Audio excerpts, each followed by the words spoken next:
চাচা ইউনূস আছে দেহে আর ভারতে আর আসবে না। আমার বাংলার গরু যেটি আছে এটি আমার সবাইকে খাওয়াবো। কোরবানির ঈদকে সামনে রেখে দেশের বিভিন্ন হাটে জমে উঠেছে গরুর বেচাকেনা। তবে এবার একটু অন্যরকম চিত্র দেখা যাচ্ছে। মাঝারি সাইজের গরুর চাহিদা বেশি হলেও হাটে ক্রেতাদের সংখ্যা তুলনামূলক কম। কোন গরুর দিকে আপনাদের আছে না, তবে এখন তো ছোট গরুর চাহিদা বেশি আছে। ছোট মাল দিয়ে কিনতেছে আর কি।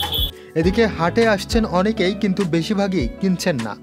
তারা শুধু দাম যাচাই করছেন, কিন্তু গরু কিনছেন না। হাট তো লাগবে বুধবার দিন, বৃহস্পতিবার বেচা কেনা হবে, কালকে তো বেচা কেনা হবে না। এখন কাস্টমার আসবে, ঘুরবে, দেখবে, এখন যেটা যার পছন্দ হবে সেটা কিনবে। চলে এখন তো কিতা আসে নাই, সবাই ছোটকাল দেখার জন্য। কেসারেন শেকড় থেকে শিখরে।